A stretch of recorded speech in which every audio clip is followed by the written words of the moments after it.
Right, so Lou, I've known you for a number of years, all right? But these sessions are called the honesty sessions.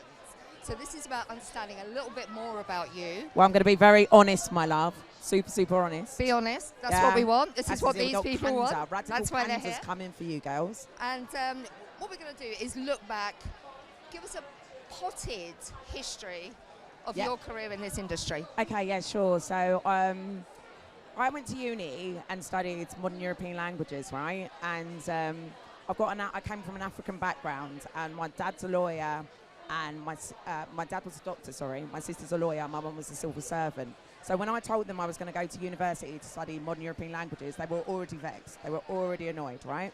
And then after that, I even decided, they thought I was going to be a translator.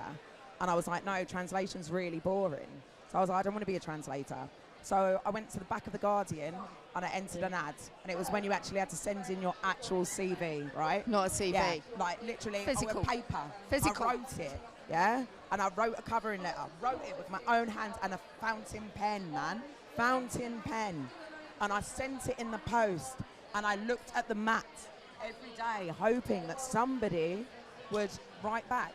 And a company called Zenith Octamedia, well, it was called Z Media, at the time, they wrote back and they invited me to come on a grad scheme, and the rest is history.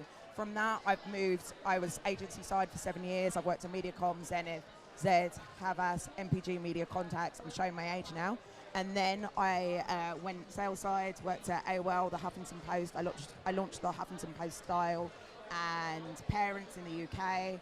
Then I went to Pubmatic, set up their whole marketing and sales enablement team, launched them in Europe.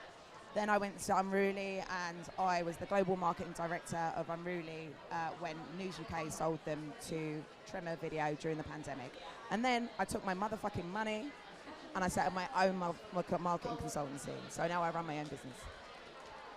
So not much then? No, not much. No, not much. I'm a trustee of a charity, and I run brownies, and I do everything. Oh yeah, I'm still waiting to see the brownie uniform. Yeah. I'm adopting a child. I'm just an all-round amazing human being. Sorry, everyone. But Sorry. Can you give me... Sorry, we're standing so close here because Lou's lost her voice. I'm losing my voice. I don't And sound... I can't actually hear my voice is like 7 octaves higher than this. But because I'm a singer, I can throw it, so it's fine.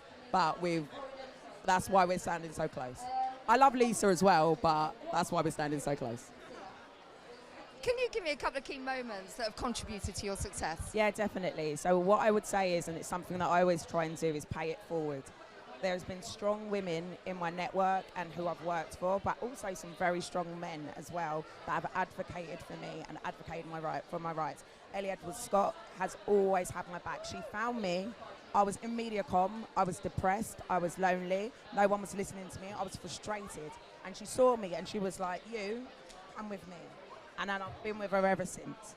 Another lady at Pubmatic called Emma Newman. She saw me. She taught me how to dress. She taught me how to get my nails done. That's why I always wear nice dress. You'll always see me. That lady, she told me. She took me to the White Company. She told me about all the fragrance. So, you know, that woman as well. And then 2 men as well, because this is my thing. Like, I run an all-female agency. I'm all about women, right? And I run a female network as well. But there have been some key male allies in my career that have championed me.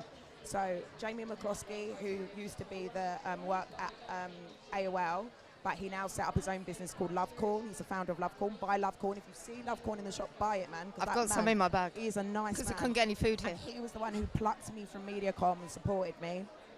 And then Norm was the CEO of Unruly. He now works at News UK. That man championed me to the hilt.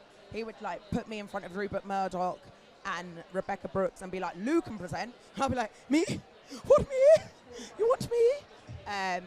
So yeah, I've had key male allies in my career and female allies, and that's what I really believe about networking and pay it forward. So we've got to smash the glass ceiling. We can't fight against each other, so you need to find people with an organisation who are going to help you, support you, and bring you up.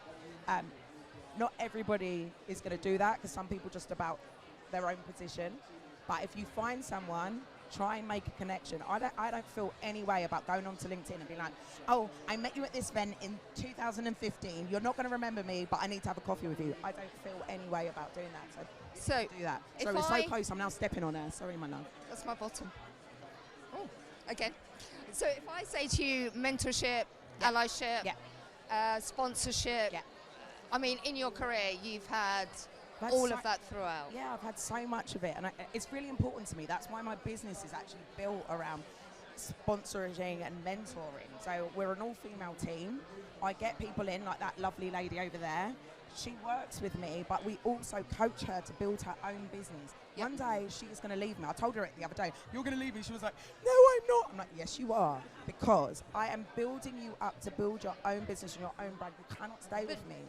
But would you not say, and I know through years and years of running sales teams and everything, Yeah. there's nothing better I know what than you're going to say. when people leave, I love it. when you've built them up and I you've love given it. them the confidence and you've Honestly. trained them, and although it's heartbreaking that you No, lose I them from love your it. team, I'll cry, but I and love then- it. But they go and they take that next big leap in their career. I want to see them fly. It's because fantastic. I see it in them, and I'm like, I want you to do better than I've done, because that's what I think we should be doing. Yeah. I want my kids to do better than me. My parents wanted me to do better than them, and I want people that work for me. I want them to overpass me. I want them to be going, Lou, can I take you to Cannes? Lou, can I take you to Le Garrigue? I'll be like, yeah, with my little walker, go into Le Garrigue. Yeah, I'm happy for that. I want everyone to rise up. So we have some amazing initiatives within the industry, Yeah, including yeah. Bloom. We've Yeah. got Digital Leading Ladies, Women in Programmatic. I'm part of all of them. And this Female Leaders Bar. Yeah, Female Leaders Bar, my own And- business, Wildflowers of London. plug. Are we doing enough? Are we doing I enough think- to shout about look, our successes? Look, I think we're doing enough, and this is my thing. We're doing enough. Women are doing enough. Are we supported enough? I don't know. But we're doing enough. But we need support. And actually, like, I love that I've got such a lovely harem here. Like, I'm loving it because I love women. I love supporting women. But I'd love it if there were some men here as well, you know? They're the ones that we need to take on this journey. We're all on the same page. Exactly. It's them. Exactly that. Exactly that. So And we can't do it alone. No, we do it can't. alone. We can't do it Setting alone. up our own groups and our own little spaces and not allowing men in and blah, blah. Men can come to Wildflowers in London. In 8 years, I've had 3 men. 3 men in 8 years. it's crazy, right? And I've never said they couldn't come. All I'm saying is the space is female first. That doesn't mean you can't come if you're a man. Yeah. The door's always open, and The we talk about door is- inclusivity, Indeed. and that includes not ignoring I our male like men. I'm not counterparts. going to be honest. I like men. I thought one day that I thought I was going to Marry I thought- one? Well, I thought I was going to marry one, but before that, I thought, you know, all this gender fluidity and stuff. I thought, well, maybe I'll try it out, and then I realised it wasn't for me. So I just like men. So I think, like, but we need to bring them into the conversation. We cannot just, you know. We said exclude it was them. going to be honest, all I right? told you, radical candor is coming. More, give me more, Lisa. But what 3 pieces of advice would you give to women in the industry? Look, be yourself. And when I say be yourself, I'm not saying, because there is a level, right? Somebody said to me the other day, I'm just going to do me. And I said, okay, I totally understand that. And you need to remain authentic and you need to be your authentic self. But doing you and being authentic doesn't necessarily mean that you're unprofessional or you don't turn up on time or blah, blah, blah. So be yourself, but be a professional self. Because I think sometimes those two things are getting a bit mixed up. Be Yeah. authentic, Yeah. but also be professional. Don't, like, being late all the time and not apologising is not being authentic. That's just unprofessional. Well, do you remember back in the day, we needed to be on a trading floor at 8:30 in the morning, Mate, honestly. next if- to the fax machine, hoping the I- IO would be coming in. Mate, that fax machine, I lived next to that fax machine. That was my job, right? I was 21, I joined Z Media, and I was working on L'Oreal, but we used to call it Lorry Hell, because it was hellish, honestly. Once, I met my old boss in here yesterday, and she went, Lou, do you remember when you just put your head on the keyboard and cried?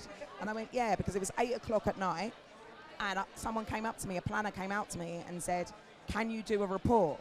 And I went, do you really need the report right now? And she said, yeah, you're going to fucking have to do the report. And I just bust cry. So I'm so glad that that shit doesn't happen in agencies anymore, that we've moved forward, but we haven't moved far enough. So you need to know yourself, have boundaries, have emotional boundaries in your life, Have a line where you yourself says that's the end, because people will take advantage of you. It's not because it's you. Everybody's on their own path and in their own lane and is striving forward for what they want. So they're pushing. So if you don't home firm on your boundaries, they'll just railroad you over. So have your boundaries, be your authentic self, and bloody network. Use events like this. Talk to people. Oh, she's there! She's there! That's my boss! I just looked and I saw you. She's hiding from you. I'm not going to tell this. I'm not going to tell the story. I'm not going to tell the story. So where was I? I lost track. So be your authentic self. What was the second one? Yeah. Oh, network. Yes. Thank you. That's why I love you. That's why I love you. And your network is your net worth, right? Ellie saw me and she saw something in me and she plucked me out. Emma Newman saw something in me and they champion me. They say my business. They do BD for me. They literally bring me clients. I don't even have to work. Like, people send me work. I'm like, I can't do it. I'm actually turning work away. I'm like, I can't do it. Too much. Too much. I need sleep. I lose my voice. Don't you find when you say to somebody in this industry, you mentioned that you know their senior leadership, and they go, how do you know them? I was like, well, I met them like 25 years ago. Yeah. And they look at you going, oh.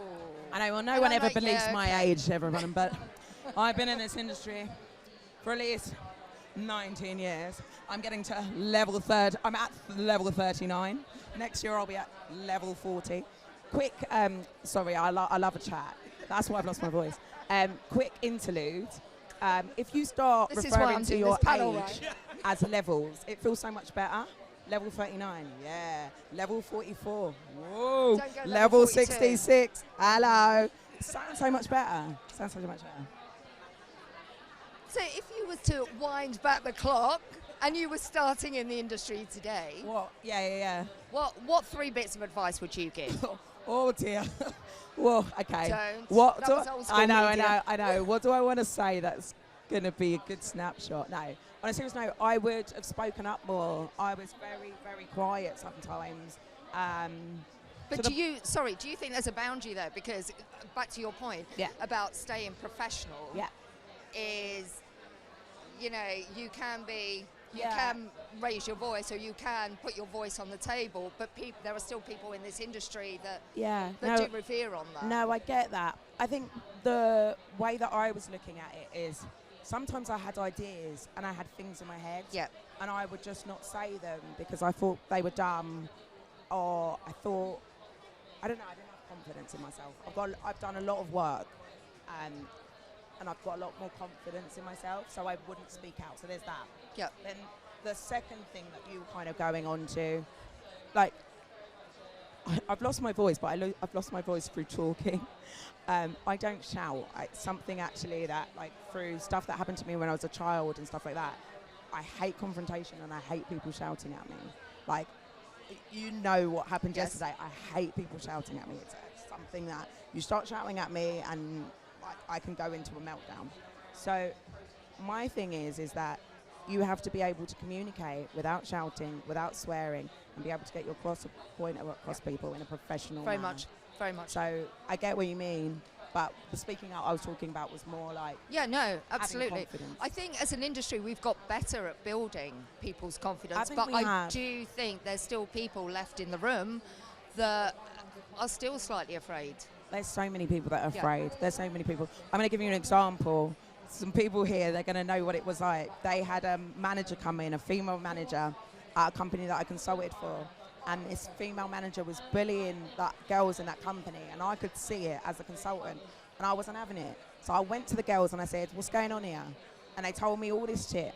And I said, all right, I'm going to the CEO. So I went to CEO and told her, this woman is going to ruin your whole company. She's going to just bring it all down to the ground.